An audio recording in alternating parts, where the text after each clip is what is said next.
풍요로운 자연 환경 덕분에 전 세계로 식량을 수출하며 아프리카의 곡식 창고로 불렸던 짐바브웨.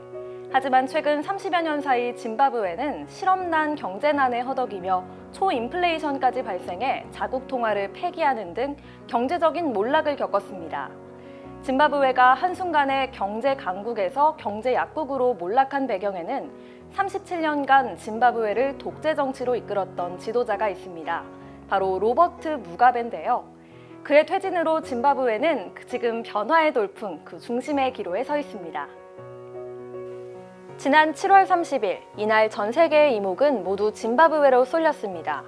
바로 짐바브웨 대통령 선거가 치러졌기 때문입니다.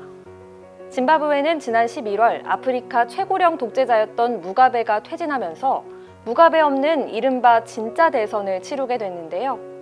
1923년 영국 자치식민지로 경제적인 풍요를 누렸던 짐바브웨, 이후 연방 수립과 해체, 그리고 다시 영국 자치식민지로의 편입 등 우여곡절의 역사를 보낸 후 1980년 정식으로 독립하게 됐는데요. 그 기쁨도 잠시, 독립과 함께 로버트 무가베의 독재 정치도 시작됐습니다. 매 선거마다 야당 지지자 살해 등 폭력과 부정선거를 통해 그는 자신의 위치를 더욱 견고히 하였고 그렇게 30여 년이란 시간이 흘러버렸습니다. 그러던 지난 11월, 여느 때처럼 견제 세력 숙청을 의도로 무가베는 에머슨 음난가그와 부통령을 갑작스럽게 경질하였고 이에 참지 못한 국민들은 비로소 무가베 퇴진운동을 시작하게 됐습니다. 그의 뒤에서 든든히 그를 뒷받침하고 있던 군부 세력도 쿠데타를 일으키면서 무가베의 하야를 압박하였고 국회에서도 탄핵을 위한 절차가 본격적으로 진행됐는데요. 이미 모든 권력을 차지할 대로 차지하고 94세의 나이로 지구상 최장기 독재자 타이틀을 거머쥔 무가베.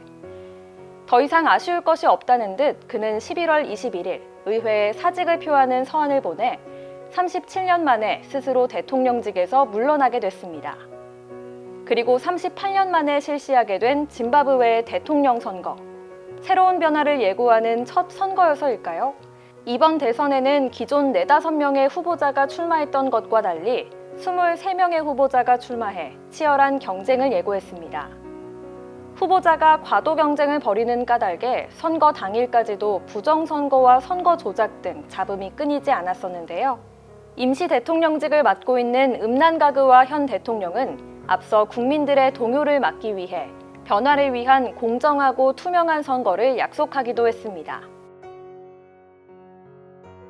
로버트 무가베가 37년간의 독재 정치를 마치고 대통령직에서 물러난 날, 짐바브웨 국민들은 거리에서 노래를 부르고 춤을 추며 짐바브웨의 변화의 시작을 축하했는데요.